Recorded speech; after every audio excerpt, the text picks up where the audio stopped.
Whew! Dodged that one. It looks like the market isn't going to crash after all. We're all fine, thank God. Oh, I mean the US Federal Treasury.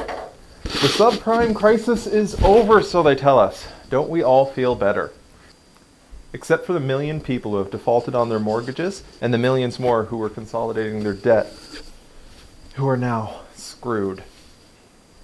I'm Canadian, so I'm not really in this, but I've got to tell you that if it was my neighbor getting foreclosed and the sheriff came to evict them, I'd do what they used to do during the Depression. I'd get a few hundred people and move that family right back in. Or even better, I'd get there ahead of the sheriff, and when he shows up and asks who's the resident, I'd say I'm Spartacus. Let him sort it out. See if he'll march 100 people down to the county jail. But nobody's going to pay any attention to the real victims in this. We'll hear about the investors losing their savings, but that's misleading. We hear that, and we assume that it's some middle manager pushing back his retirement a few years. But what we don't realize is that most stock and bond holders are multimillionaires already. But is that what the mainstream media focuses on? The poor people or on the market? The poor people conned into mortgages that line the pockets of millionaires, as opposed to the middle class people who get conned into mortgages which line the pocket of millionaires, but we still end up with a house at the end of it. Or do we hear about the millionaires when they take a hit?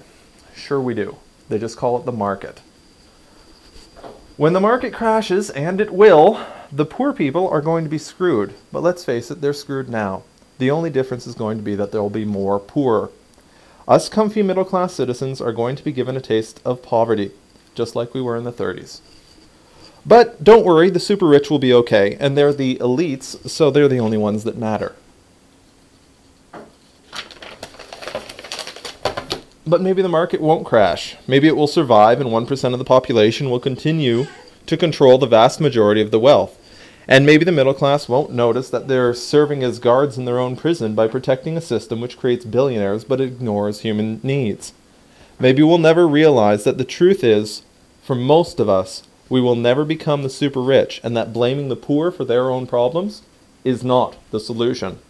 Maybe we'll never realize that our wages are moving downward on purpose to keep the super rich in clover.